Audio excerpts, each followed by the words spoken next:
Habari za mchana. Juzi Ruto alitufundisha jambo, akasema semeni jambo, tukasema jambo. Lakini the real thing ni habari za mchana.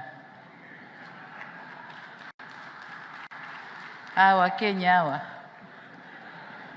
kwenda kusaini mkataba, anasema kuweka kidole mkataba.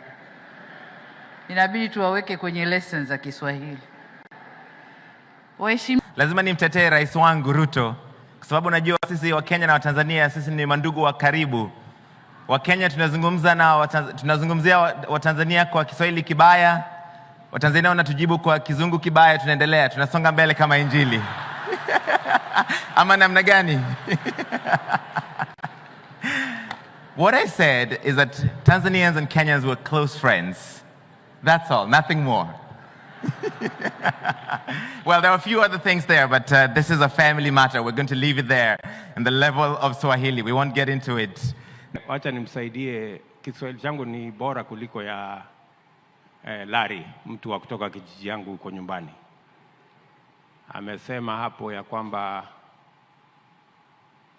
mnatuzungumzia na Kiswahili, Kiingereza ambayo sio kizuri, na sisi tunaongelesha Kiswahili ambazo sio kizuri.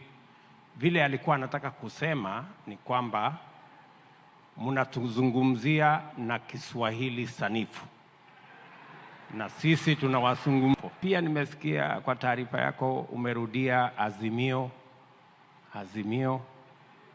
Hao watu walikuwa na azimio. Sasa nikapata kidogo wasiwasi, kwa sababu kule kwetu azimio ni mambo mengine.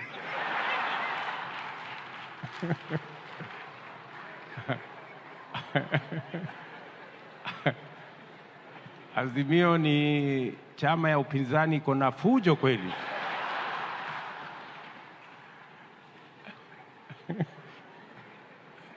Lakini hata hivyo nimeelewa tena kwamba azimio kumbe anaweza kuwa ni mambo mazuri ya makubaliano.